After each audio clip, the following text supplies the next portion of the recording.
With that, I think I'm just going to read a paragraph out of the AA Big Book, page 53, if people want to follow along. Page 53, starting with the first paragraph, logic.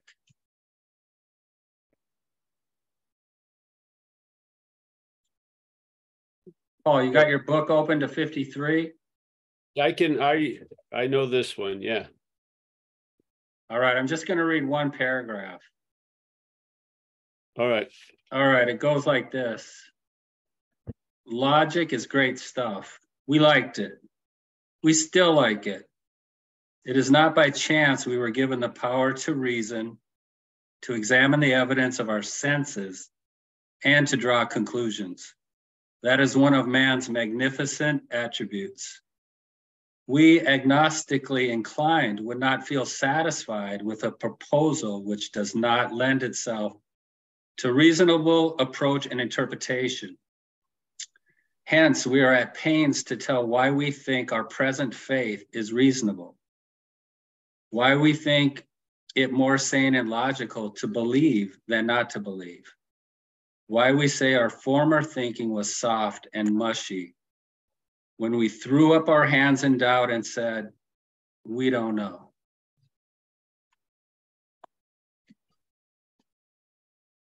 Great, thanks, Gary. Remember, this is, Paul, nice to see everyone. This is a member's take on the program. It's not an authorized take on the program. It's sort of like offering some shoes, see if they fit. If they do, wear them, yeah?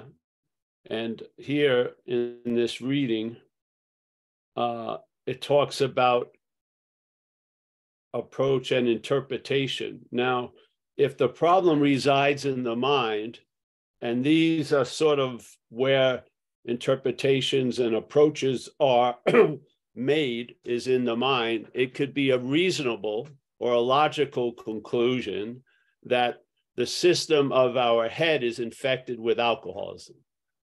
Yeah, and that alcoholism is using logic and interpretation to interpret life from a point of view of self. Yeah, and many of us are just extreme versions of self-centeredness run wild.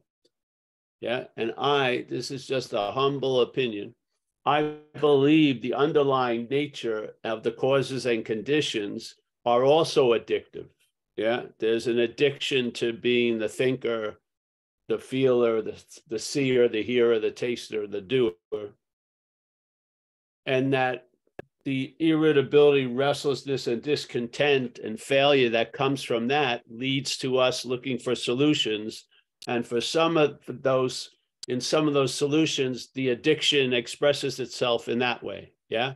So the addiction expresses itself incredibly in the attempt to get out of the addiction. Yeah. And we capture that in our community by the statement, self can't get out of self. And I'll tell you, the chapters we read, it just keeps pounding away that self is probably the most used word in the first 164 pages. I'm pretty sure it is, because they're constantly pointing to it and attributing a lot of our malaise and irritability and complete demoralization on it. Yeah. So I would think it would be pretty important to see if there is a relationship with self. What is that relationship? And maybe the relationship is of one of us with something foreign to us. Yeah. And that foreign to us has so much leeway and influence in life because we're in the act of being identified as it. We are not doing the act of being identified as it. The mental state implies that we are in the act of being identified as self. It doesn't even see it as an act. We start as self. Yeah. It doesn't give us any time to say, no, I don't want to become a self. I want to go a different way. It states you are emphatically yourself. And basically the only possibility then, if you're really uncomfortable with that, is to try to get out of it or improve it or rehab it or fit circumstances around it. And this is the dilemma. Yeah. So why do we have such an allegiance to that which has defeated us? I can only see that we're in a belief of what the mental state has proclaimed, that we are something, and then it just keeps obsessing over that to reinforce the identification of you are. Yeah. Now come up with a different diagnosis, and if it's worthy, I'll probably take it. But I haven't heard anything else that even gets close to the recognition this has brought about. So there you go. It moves me to come here. If I was selling the same shoe and the same, I wouldn't do it. There's great people in recovery that know every word and it's broken down what it meant in the 30s when they used it and on and on. Yeah. I don't have that knowledge. I don't have that. I haven't studied. Yeah, I'm not a professor of this. All I am is a recipient of a huge amount of relief from what we call the exact nature of the wrong. Now, to me, I don't care how it happens. I care that it happens. Yeah. So this is what it came up with. Most of this is all reverse engineering. I was brought to a relief, and from there, it told me about the problem. Because I'm so sick and tired of hearing about the problem from the problem, seriously. In my own head, in other people's heads. It just gets boring. Yeah. So this is it. You like it, you don't like it. It doesn't matter. At least you heard it. Yeah. That's the whole point. At least you've heard these ideas. To walk around not hearing it, then they could be an unsuspecting resource. Yeah. Yeah. And please don't label what you're hearing with the hearer, please. That's the easy way out from not listening. Yeah. I don't like what this guy's wearing or whatever. Fucking, I heard, he went out with a lady with 11 months and 29 days. So basically a newcomer 32 years ago. All right, whatever. Let's say I'm completely disqualified already. Hallelujah. Then hear the freaking message. Yes. And apply it to where you are. You're not inviting me over to your house. Just be there with the message, not the messenger. Yeah. So I see this as a way of deterring from some information that could be valuable. It's like the oldest move in the book, I'm going to judge what I'm hearing because I don't like the hearer. Yeah, great. Go ahead. What's beautiful about that, it's going to fail so much, you'll maybe finally get it. And that's its value. Yeah. Now here, we're just hoping to save everyone time. Yeah. So, so let me read this thing Kerry presented. So logic is great stuff. We liked it. We still like it. It's not by chance we were given the power to reason. But what's directing that power is the important thing. Yeah. And I truly believe the state of being directed is the state. Now, what can be different is what's directing us. But we're going to be directed. Yeah. We're going to be directed in this life. Now, and so let's just like the trust trust is used in the two polarities of the invitation. It says trusting, the finite self or trusting the infinite. The two possibilities are finite self, infinite, but the same energy is what's going to make the difference. Yes.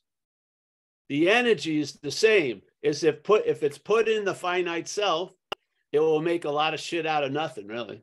If it's put into the infinite, find out. Most of us have. That you have a sense of a conscious presence. You're feeling new power flow in. Basically, you're awake to being awake right now. Yeah. So the point is that trust. The point is what's directing the reason. Yeah. So if the parasite is directing our reason, we're going to find there's no reason to suspect what it's saying. Even though it's failed us miserably, keeps leading us to places we don't want to go, we keep relying on that GPS. Why is that?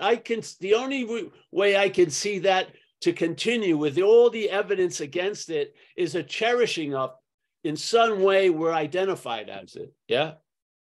Or we would have kicked it out. It's just like what people will put up with when one of their kids is doing something that they wouldn't put up with anyone else doing it.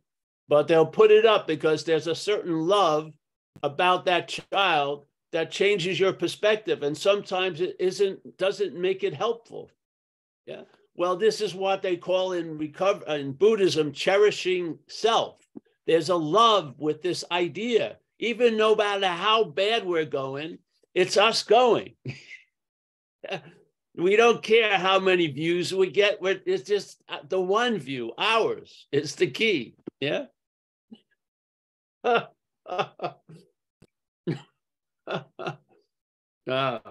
don't know. Well, so this is wherein we agnostic. So yes, this is one of man's magnificent attributes. Yeah, we agnostic, and it can go either way, can it?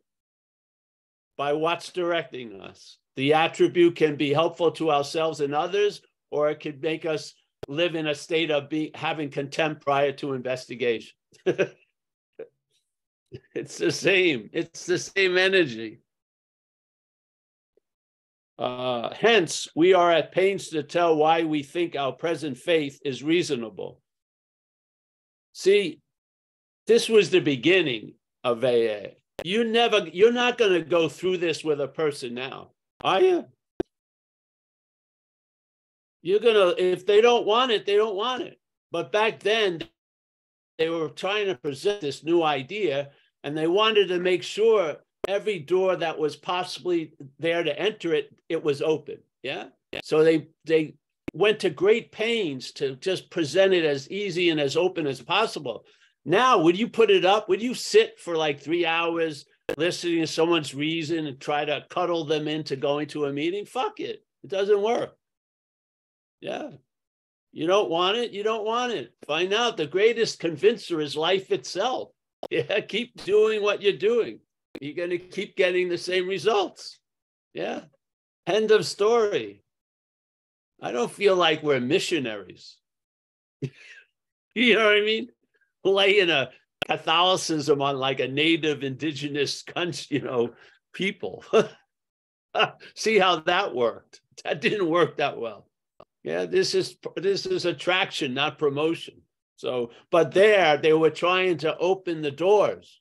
They had never been open. Yeah, they had a solution, and they wanted to be able to have it be approached any way possible. And they went to great pains to present it that way. But I don't believe, as the program went on, that most people practiced this incredible open generosity to people that were unwilling and completely uninterested in it. They knew life was the greatest teacher. Yeah. So let me finish there.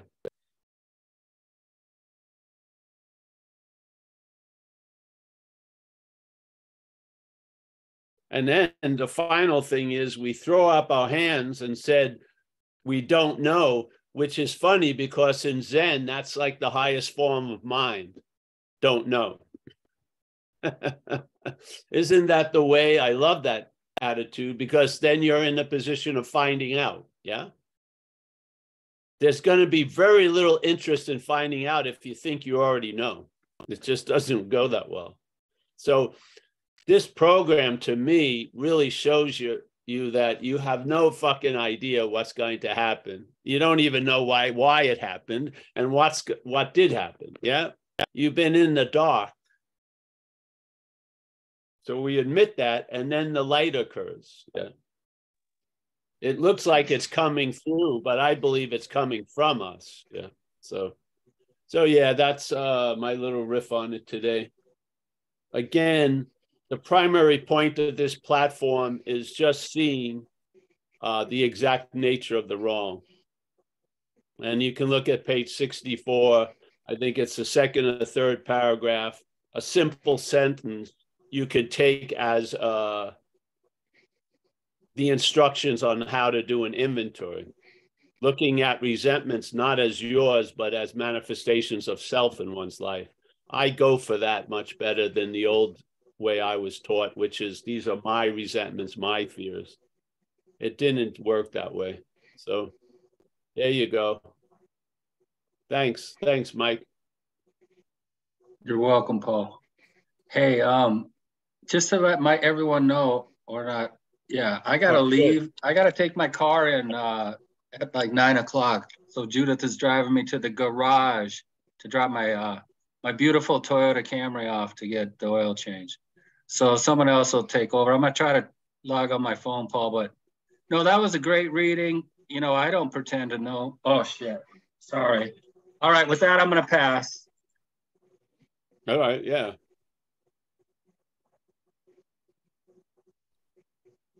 All right, Mike, are you running it now? Stacy? Yeah. Any questions for Paul today, please use the raise hand feature or wave at the screen and we'll get you unmuted and come on, have you come in and share with us or ask Paul a question. Paul, I did have something that I'd like to bring, and that is so earlier this week I had a friend, he called me and he's like, hey, how you doing? And I was like, oh, I guess I'm doing okay. And he said, well, what are you doing? And I go, I was honest. I said, nothing. I'm not doing anything, you know. I'm in my lazy state. And he's like, oh, no. And I was like, well, what do you mean, oh, no, you know? And he's like, oh, you don't want to rest on your laurels. And, yes. And I was like, oh, okay. And then on Tuesday at the meeting, there was this kind of a theme about, you know, you'd mentioned that you had to tell one of your sponsees at one time that, you know, stop doing inventory because it's just too much self creeping in there. And then last night I was at the meeting, and it was an awesome, solid meeting last night. And I was thinking about this level of the intersection between resting on your laurels and being chilled out. You know, I mean, I was a slave to alcohol and to drugs. I don't want to necessarily be a slave to the 12 steps into recovery. And you said something last night, and it was, I had to write it down. It was like, I need nothing. Now, could you talk to me a little bit about where that intersection of like, hey, you know what? I went through the 12 steps of recovery. I'm not resting. Yes, I get it. Okay. All right. Thanks, buddy. Thanks. I get it. Yeah. See, first of all, and this is from the experience, we seem to have had to push at the beginning. Yeah. Then the car fired up, and then we got in it. And then after a while, the momentum of recovery is, as it's described on page 84, which is you'll see that these things are happening without any thought or effort on your part. That's what you would, if you looked at it, it would look like you're doing nothing, but a lot is being done to you and through you. Yes. So in the beginning, there's a lot of pushing, but as it goes on, the effects are definitely describing there's been a momentum and it's now doing its own little thing. Yes. And this is, I feel sometimes the fear of what could have happened when we were younger in AA is still lingering as we keep promoting shit as we're going through more in AA. Yeah. Yes. And I think it's a good warning, but in specific times, but not as a banner. Yeah. Don't rest on your laurels. Resting on, it's because they're not your laurels anyway. And if something is providing you laurels and its advice is to do nothing, then doing something about the laurels is making them your laurels. Yes. And are they yours? No. Isn't something doing for you what you couldn't do for yourself? And it describes it. It seems that no you know, you and power could actually change this thing we have to be rid of, which is self. And your actions and shit aren't going to do it either. And describe the promises and then the descriptions of effects before, you know, the 10th step. It says the problem will not exist for us. You did not produce that, and you are not maintaining it. Yeah. You're in the habits of being sober, and that allows what's maintaining it to keep maintaining it. Yeah. So, yes, I see there's some value in it, but not as a blanket statement. I think it's just the self just casting a shadow on recovery, tell you the truth. And it's something you'll know. If you ask the higher power to tell you, am I resting on my laurels or not? And you've listened to it, you'll hear something, yes? And you'll know when to go, and you will know when to stop. You'll know when to push hard and when not, or when to yield. Something's directing us. You know, how you pick up the directions become more intimate over 30-something years than the first week. Yeah, of being directed. Yes? Yeah. Yeah. No one has plotted a course of how it's going to look like, how you're traveling in 20, 30 years. The most they had at that point was 4 years of sobriety when the book was written. Yeah? Yeah. None of them plotted a course of what it would look like after 50 years of being under this influence. Yeah? You may realize you're not even lifting a finger and you're going like 30 knots. Yes? So, yeah, I see there's a warning. It's not meant for everyone. If it lands, then look at it. If it doesn't, just keep sailing, you know? Yeah. Yeah. Thanks, Paul. Who wants to live in an atmosphere of fear, even 30 years later? I'm not into that at all. No. It's like tithing to the old king while you're living in a new kingdom. I'm just not into it. Yeah. You know how everyone sometimes they describe an effect and then they box it in an old way by saying, but, oh, I felt so this and that, but, and there you go. There's the old way being brought into the new way. It's so fucking old. It's just like, oh, I feel incredible right now, but what will I do next week? I don't know. Why not? I feel like next week would be a lot better off if you weren't in it now. I think now would be the appropriate place to be. Well, how do I do that? You're in it.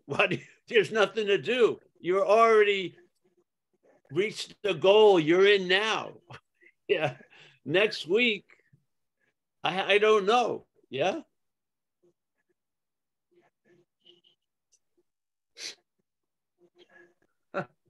So, yeah, I see the intention and it's beautiful. I used to go to meetings, and if this one person was there, anytime I shared, he would share after me as a rebuttal to what I would say. Yeah. In the fear that it was infecting newcomers. It was amazing. Sometimes I shared just for the fun of, even if he was in the bathroom, he would rush out to get his arm up. Yeah. It was amazing. I watched it. I'm going, wow. What a weird effect I'm having on people, or this message is having on people. Did I ever rebut him? No, man. If his is valid, it'll stand on its validity. It doesn't need to be fenced in and protected with a fucking moat and a wall. Yeah. Same thing. I mean, Jesus Christ, this is an idea. See if it works. You don't have to take it. This isn't forced. You know, I swear it was funny. I swear. What would happen when I would be in a meeting sometimes? It would be fucking incredible. The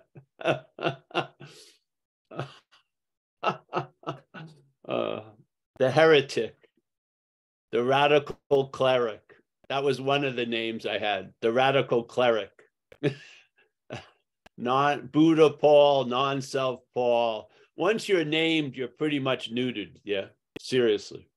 That's why we put out a website to get in touch with other people in recovery outside my little village, because I had already been characterized so much that there was not, what are they going to hear? Yeah. All they heard was it's Buddha Paul. It's all okay, bro. It is, yeah. Truth stands the test of time. It does. Yeah. Yeah. Yeah. Yeah. So, but yeah. Rest on your laurels. To me, resting on your laurels is all rooted in the your. Yeah. If they're your laurels, I would be concerned. Yeah. But if you're resting on laurels of something that did for you what you couldn't do for yourself, I would luxuriate in that. I would make it my nest, really. Yeah. I mean, when do you realize you're caught in a current and stop rowing? When? When? You know, you're not speeding it up. You're actually slowing it down. Doesn't it sound like when they describe the effects around page 83, 84, your thought or effort, which is all of you, is not needed. Yeah. It's done. It happens without any thought or effort on your part. Don't you think that can become the norm, the new norm?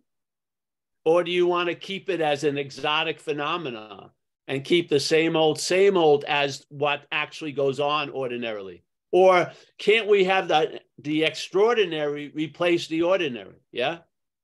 That a high level would be resting on laurels. A high level of receptivity to the message would be resting on laurels. No, let's drag it back to the old way. Yeah. But at least we can't get 100% of relief. It's got to be like tainted with 2% of fear. You know what I mean? Shoot it up. It's like when they used to tell you, this is pure coke. There's no fucking pure coke. There would always be cut to some level. Yes. If you shot pure coke, you'd be dead probably. So, oh, this is pure coke. Yeah. Okay. There's always something in it. Yeah. Relief with but. Ooh, like a boogeyman. Oh, this is your wedding night. Ooh, but there's a boogeyman in the closet. You're on a pink cloud, but you're going to get evicted at any moment. I don't know. I'm tired of that view. I am, really. I mean, life is too short to carry that with us, really. That is it called healthy anxiety? I don't know. It's just weird. Because we feel like if we really get brazen, a giant foot from the sky is going to squish us. So we keep, tithing to the old employer. Oh, yes, but, you share.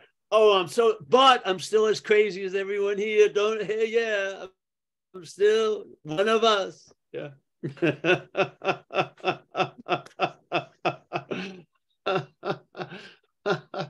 You want to be the mayor of the asylum, or you want release from the asylum? Yeah. Yeah. Check it out. Just tell the truth. It's all right. Something wants to be the mayor of the asylum. It's not you. Yeah. Far out. I don't want any of the inmates to get upset with me. So I'm not talking about sanity. I'll talk about sanity with bookended by fear and anxiety. Yeah. When is something in place that doesn't promote anxiety concerning it? How many years of riding this current would it take for you to pull the oar up? Yeah.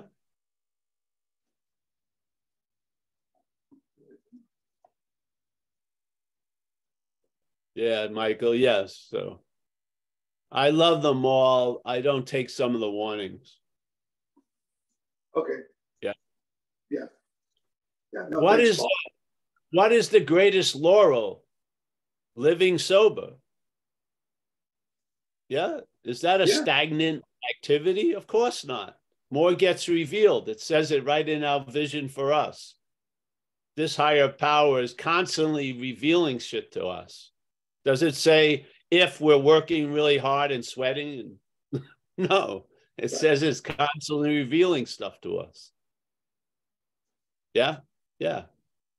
So you brought up an interesting idea for me. Is that if I rested on the laurel of the higher power, then that's almost like a demonstration of what God can do through me. Well, it is, yeah.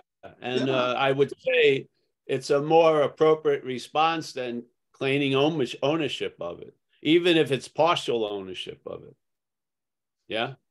Yeah. Yeah. Yeah. I think after 34 years of being sober, you're in a state of resting on laurels, pretty much. Yeah. Yeah. Yeah. I mean, yeah. I mean, you know, when you catch a wave, you don't keep paddling. No. When you're surfing, when you catch a wave, you have to paddle, and it matters. The more you know the surf and how it breaks, the less paddling. That's part of the growth. Yeah, you paddle to a certain point. If you keep paddling, it ruins it. So you paddle, and then you feel like a momentum in the water, and you stop, and now you're on the wave. Yeah. Even though it's not cresting yet and breaking, you're on the wave. You stop. Your propulsion was a little push, and then you're in its propulsion. And that's riding the wave. The emphasis isn't on you, it's on the wave. It's not you riding the wave, it's riding the wave. Yeah. That's exactly what would happen every day. I'd be out there, you could see something coming, the formulation of the wave. You try to get in position, or if you were good, you'd be in position because you know how that place breaks. And then you would push off like a couple of paddles with the fins, and then you're right. And then as soon as you felt that oomph that wasn't of your own making, you let go and you rode the wave. It's a perfect example of, I feel, how living sobriety occurs. Yeah. Yeah. If you can't ride the wave while you're paddling the wave. Yeah. You can't stand up. You can't let go. Yeah. Whatever. It's a subtle thing. Yeah. Because some people, they could take that as a healthy warning. I don't think it's I don't think it's like it's not like a universal warning. Yes. Yeah. Right. Yes. So that's my feeling about it today. Yeah. Thanks, Paul. Yeah. Are you on the wave? Yes. Do you trust the wave or do you trust you? How will I know that? Well, if you're still paddling, you're trusting you. Right. If you're riding, you're trusting the wave. There's the evidence. Yeah. Yeah.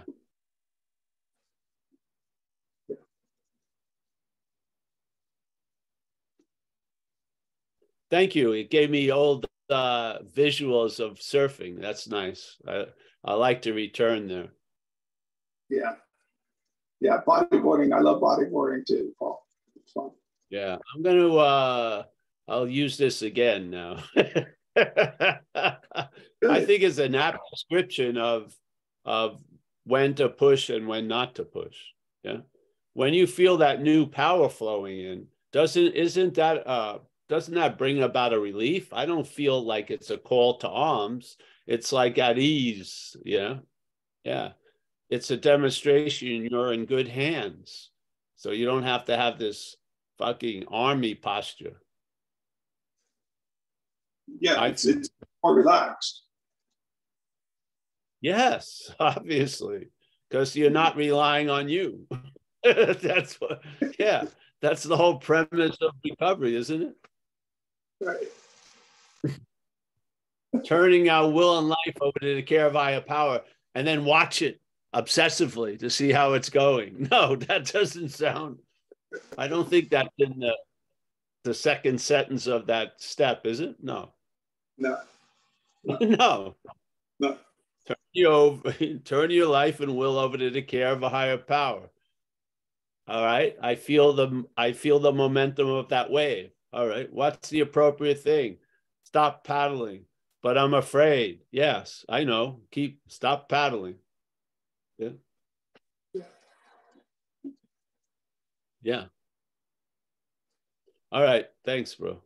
Yeah. Thank you. Thank you, Paul. Okay, we have Bruce. He has his hand raised. Perfect time. Bruce, come on in. Okay. Since no one else has their hand up.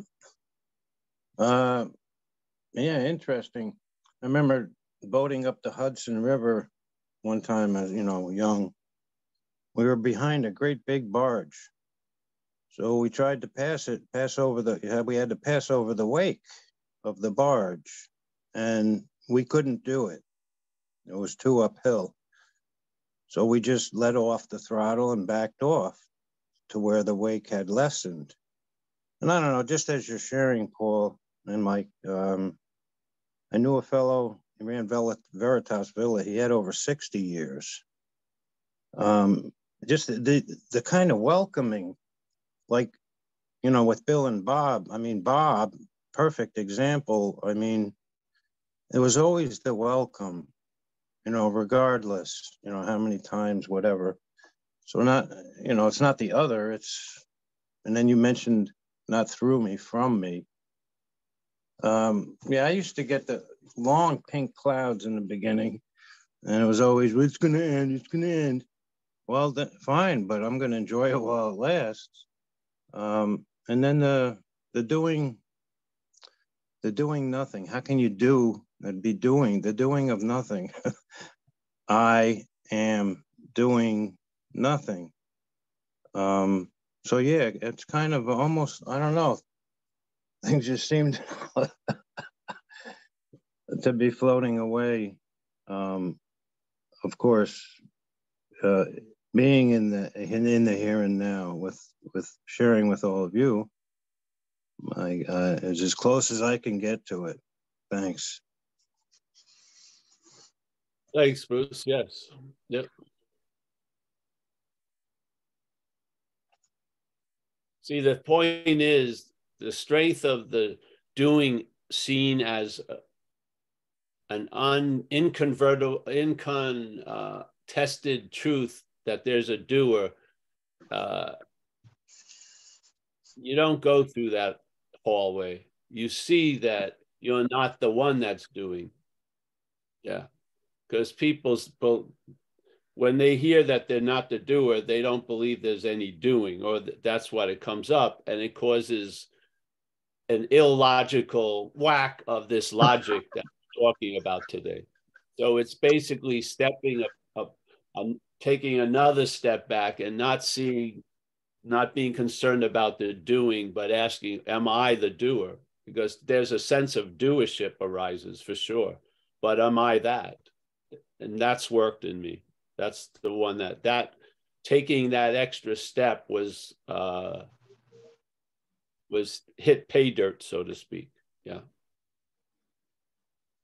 Like we were talking last night about the Bodhisattva prayer. I'm confused about it. It's been a long time, but I'm not leaving until everyone else leaves. Yeah.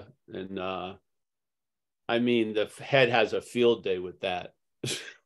Just much rather step back and see who is it that has a field day with that. It's not me. Who is it that feels completely daunted by that statement? Not me. Yes. Don't get into the statement itself. Just go into the subjective interpretation or reaction to it. That's where I find value. Yeah, in traveling lighter. Yeah. With or without making any vow. Yeah. Yes. Okay, thank you. So, yeah. We're sharing here what's worked in this experiment, Paul. Yeah. I don't know how it will work for you, but I figure the relief I'm having from is the same we're all seemingly being obsessed around. So I feel pretty confident that this message is a universal one. It's not my unique head. I think it's the way the head works. Yeah. So, yeah. It's a tricky little devil, but if you get its dance steps down, you'll see that dance step is basically all it does. It just Okay, so there's nothing bringing me here now. I always am here now. Well, yeah, exactly. And nothing can bring you out of here now. Right. Yeah. Yeah. So something, the head lives on the speculation that it's out of the moment. Right. And now right. it's into the moment. And the problem is you've just gone on a wild goose chase. The thing is, have you ever been out of any moment? And obviously you haven't. So why the hell are you trying to get into something you can't be out of? Right. right. Yeah. And you see the insane logic of the head. Yeah. That's not your logic. The logic of the head is mistaking in and out. It thinks it's out of something it wants to be in, and it thinks it's in something it wants to be out. They're both mistakes. Yeah. The loco motion. Loco. Well, there He's you gone go. loco. I mean, something has, in a sense, already won if it has you believing you're out of something that you cannot be out of something. Yeah. So basically, to double down on that and have you driven to get into it is it's like a little bit of, it's like getting run over twice by the same car. It seems a little abusive, no matter how you look at it. Yeah. So it has you believing you're out of the moment. I'm out and of the then it moment. has I'm out of the moment. that you can get into the moment. And both of them, you can't get in what you're not out of, and you can't get out of what you're not in. This is the dilemma. So its compass has south as north and north as south. Well, one more little thing. I was watching an interview with David Godman by a certain someone of a certain group, and I heard Michael's name brought up. That he had, I think, suggested that they try to make a connection, and John also wasn't gave me a different a clearer outlook on those people as individuals. Like there's nothing to contest. So there's this feeling of attraction.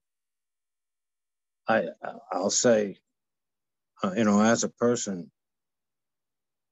Otherwise, I wouldn't be, at this meeting. It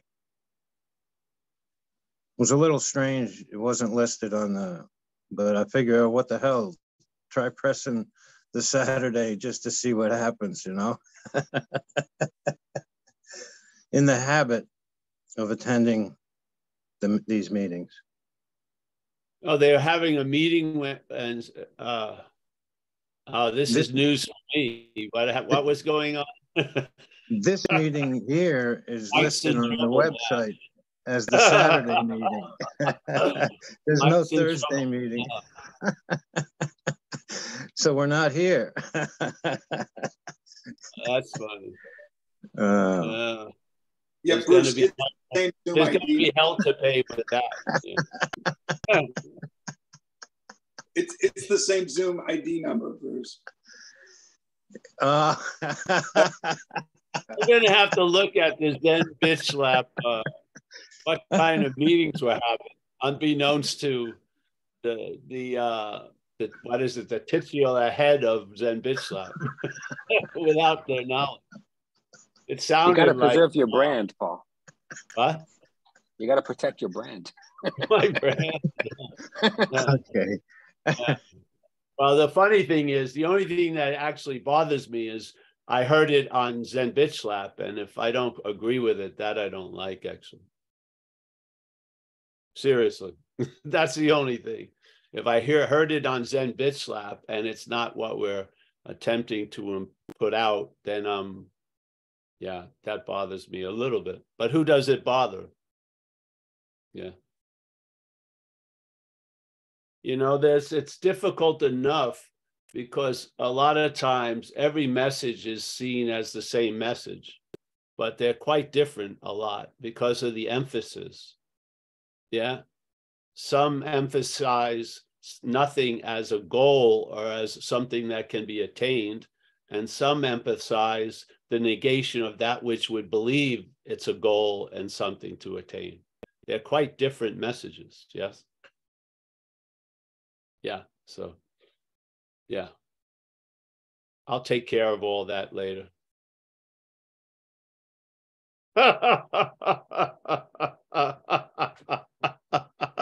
I scared Bruce there for a second. All right. All right, Michael. Thanks, Bruce. All right. Thanks, Bruce. Bill, you're up. Come on in. Thanks, Michael. Hey, Paul. I just wanted to jump in and express my appreciation for the message today that you're putting out there about the resting on the laurels, and thank Michael for bringing that topic up, because that's been one in the journey of recovery here that it's always been a I just appreciate you talking about it, because you know, I used to hear things in AA from people that've been in AA a long time that I mean like 30 years, that recovery is like being on an escalator that's going downhill. And if you don't keep striving and working really hard, you're just going to go straight to hell, basically, right?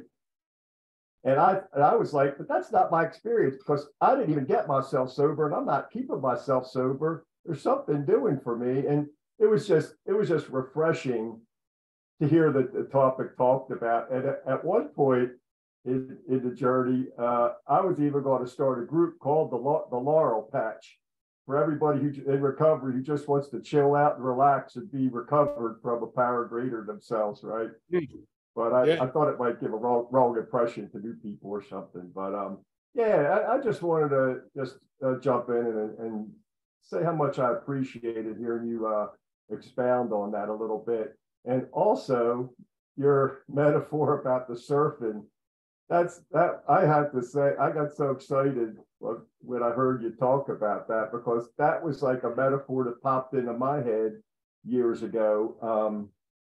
That's just what it's like. It's like all we do, maybe give a couple paddles, and then it's the wave that takes us, and you just stay on the wave. There's something just doing it. And so yeah, in the future, if you're going to use that metaphor, I owned it first. So no, but I just got I haven't heard it for a while. I used to always use that with people, you know. It seems so perfect with it, you know. Well, what's beautiful, you can be sure it didn't come from India. This is one. This is a home example. Yes. Yeah, that's pretty cool. But yeah, I just want to show just say how much I appreciate it here and all that, because I don't get this message too much in the local village, as you might say, you know. So it's good to be here. Yeah. Well, remember, we used to use another one where the old car dies, and you've had an old car for a while, so you know it's going to die. So you have some gas in the trunk and stuff, and you have your friend, he opens up the hood, and you say, hey, to get the gas, and you put a couple of drops of gas in the carburetor, and then kick it in and see if it starts, yeah? And then if it turns over, you don't pour more gas into the carburetor. That will flood it, yeah? So you put the amount that's needed for that engine to go off. That's what's determining how much gas you put in, not the gas, yeah? But if the carburetor, if the engine triggers. Yeah. As soon as the engine triggers, if you put more gas in it, you flood it. This is simple in a way. And this has a lot to do with sponsorship. Yeah. To be able to let people know, that the way has many ways. Yeah. The way of recovery has ways of expression, not different principles, but different expressions of the same principles. Yeah. Yeah. And to find what you're attracted to, if you can, and then go that way, because a lot of times people feel a need to leave AA because they feel like they're being invalidated their own experience of recovery. Yeah. Which is a shame, because the umbrella is big enough to hold all of us. Yeah. It's either this or that. It's both in a way. What works for you may not work for someone else. Yeah. Yeah. So that's the lineage tree of sponsorship. Yeah. Each sponsor may have a different feeling, not different principles, but different feelings about it, and what to emphasize or what not to emphasize. So if one doesn't work for you, you go to another one until you have your own recovery, so to speak, or your experience of it. And yeah, you can hear warnings and advice, but you may not take them. Yeah. Mm-hmm. Not because you're stubborn and you're resting on your laurels, is because something else has demonstrated or expressed itself differently to you. And you have a faith in that, and you're going to follow that. It doesn't set off a war with the Clampetts and everything else. It's just basically there's a lot of diversity in this huge umbrella of recovery. Yeah. I don't choke someone else who says you got to be like in a boot camp for the rest of your life. I don't jump up in the room and choke them. You know what I mean? Whatever goes, I don't care. But it's what I care about is having the right to hear stuff. Yeah. To hear ideas. Because if you don't hear the idea, you'll never entertain that possibility. Sometimes that's how we get to some possibilities, is by new ideas. New ideas in the umbrella of recovery. Yeah. So, yeah, that's how I see it. Yeah, this platform here has been so helpful for me, because at one time in the past, I was just like what you just described. I felt like my experience just doesn't fit here anymore in the umbrella that I was kind of that I thought that was being expressed there at a lot of meetings. And being here and hearing this message from this platform, I just got to tell you, it's been very helpful for me hearing what you say about it, and similar experiences in your recovery, and yeah, it's just been helpful knowing I'm not alone in this kind of experience in the recovery journey, you can call it that. Yes. Yeah. Yes. I mean, it's gonna be hard to stay somewhere where you're feeling your experience is invalidated. Right. I mean, and I've seen a lot of people leave because they didn't feel they could get what they needed in AA anymore. And I felt, let's just bring it back so no one has to leave AA. You know what I mean? What better people to bring it back than people that have been here for a while? Yeah. AA isn't rigid, it's elastic. It's like why Buddhism works is because it's organic. It grows with the culture and the society it's introduced to. Yeah, it doesn't have a rigid mind thing. And I don't believe AA has truly a rigid or arthritic posture. I think it grows. Yeah. Yeah. So that growth or that space leaves room for a lot of ideas and a lot of ways to express the same principles. It's great. Yeah. We used to have a meeting in recovery in the city, San Francisco, in a lot of young people lived in this area called the Mission, and it would be set up like a talk show. So if you were the speaker, you would be like visiting Johnny Carson, and then all the people, it was just done like a game show. It was great. It was AA. The people who set it up, they had their format and everything, and they were presenting up the primary point, but in a whole different package. It was sort of cool. Yeah. And yeah, it was just great. They had a wheel, they spun, and wherever it landed, that would be the topic of the discussion, you know, surrender or fucking resentment. It was great. And they had a lady, like the lady that puts up the letters on Jeopardy or whatever that is, not Jeopardy, something. The thing with yeah, they'd have the Wheel of Fortune, they'd have the lady, they'd have the MC. It was great. You were the guest speaker. I don't know, I may have lost it by now. I got a unique thing from them. They would give these medallions, unique medallion. I thought was pretty cool. So yeah. I mean, the message was there, clear as day. The presentation was good, and it got a lot of people involved. They had to build the Wheel of Fortune. They had to do all this shit. It was great. Yeah. So, I mean, Jesus Christ. Yeah. So, you know, Kathleen and I were just talking the other day about the gratitude, how grateful we feel like about the pandemic coming along, which evolved into like more Zoom meetings, which evolved into this platform we have right here, and hearing the message that are put forth. We're like, something is doing for us. I mean, the whole thing, I didn't do this. Like Bill and Kathleen, we didn't sit here thinking this, but boy, what a great blessing it is, because hearing it here, it gives more fertilizer to what somehow I've known. It just, I don't know. It's just really. And then isn't it beautiful?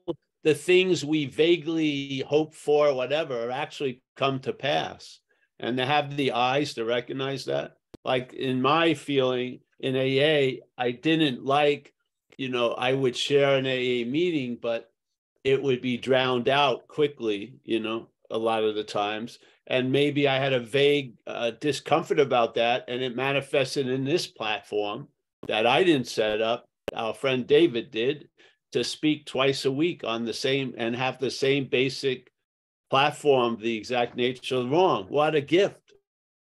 Incredible gift. It was exactly, you couldn't have imagined a better possibility than to have a platform like this and to be able to put it out without a lot of other competing things going on. Yeah.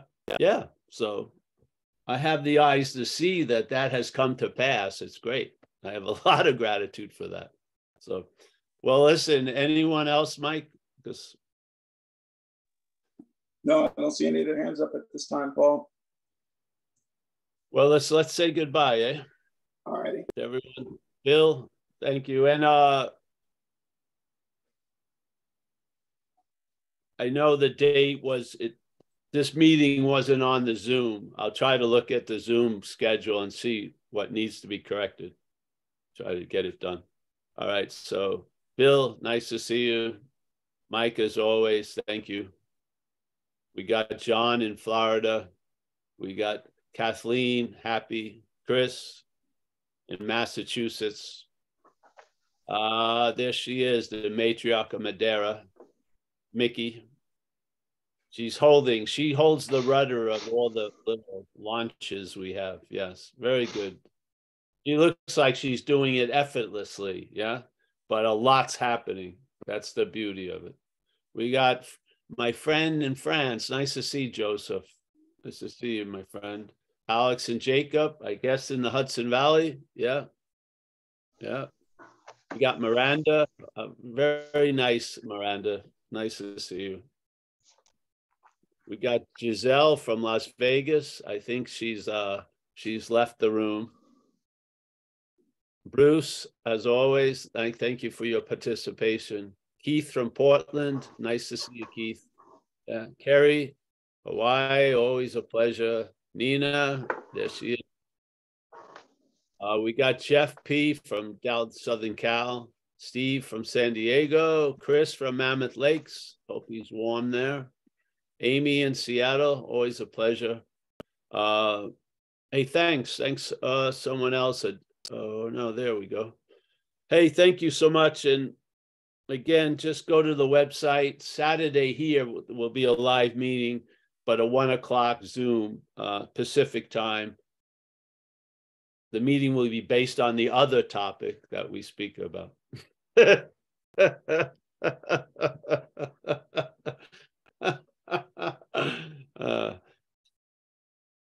They obviously have nothing to do with each other. All right. Thank you, everyone. Hey, I'll see you later. Bye-bye. Thanks, Mike, again. Yeah. Thanks. Bye, everyone. Thanks, Thanks, Paul. Thank you, Michael. Paul.